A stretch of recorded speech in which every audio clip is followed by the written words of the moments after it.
when we were growing up.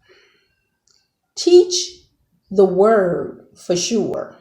Teach the word, teach the unadulterated word of God, but we have to teach it and present it to them in a way that their culture can identify with, that they can grab a hold to and make it useful in their lives. We have to present the gospel and we have to present Christ to them in a way that they can really reach out and grab it, in a way that they just find relatable. That's one thing I've learned with working with youth for 15 years or more. That's one thing I've learned. I had to change the way I presented my Sunday school lesson. I had to change the way I taught Sunday school. I had to change the way I did things, how I even communicated with them. I learned texting. Can I say this? I learned texting really from the youth that I served, because I wasn't going to text. I was just going to call you and tell you what I had to say. But I had to learn texting, and I learned texting shortcuts, abbreviations. I learned it the way that they were talking to me. So I had to talk back to them in a way that was relatable. When I did a regular text message and it was 3 or 4 sentences long, they'd be like, oh man, this is gross. Man, look, let me show you. You could have just 3 lines became like 1. Because of all the shortcuts that they used.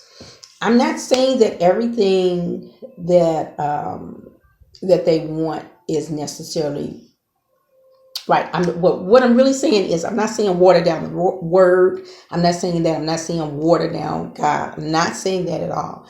But I am saying what I just said. Give it to them in a way that's fresh and relatable. We don't have to speak all of their language, but we have to speak enough of it to make them grab hold. And that's what some of the younger preachers are doing today. They're presenting it in a way that the young people are flocking to them. And some of them, their doctrine is good and solid and sound. So we just have to learn to be better communicators. That was the very first thing on my list.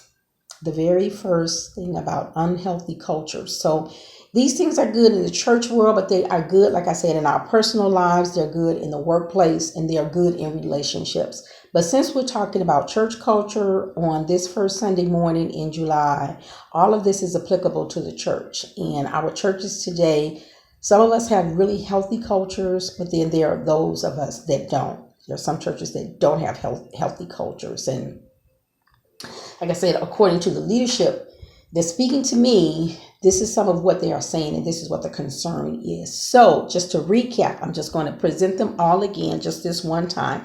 Lack of communication. This is where we have a problem. Turf or territory. We are possessive. Fear.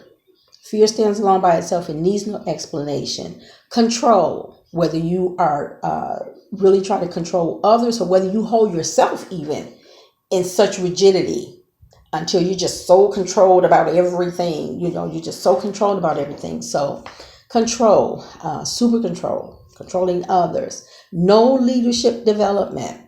No leadership development is number 5. Number 6 is delayed progress due to denial or attitudes of unreadiness. We're not ready for this. We can't go there yet. We can't do this. We don't have enough money. Let me think about it. Let me pray on it.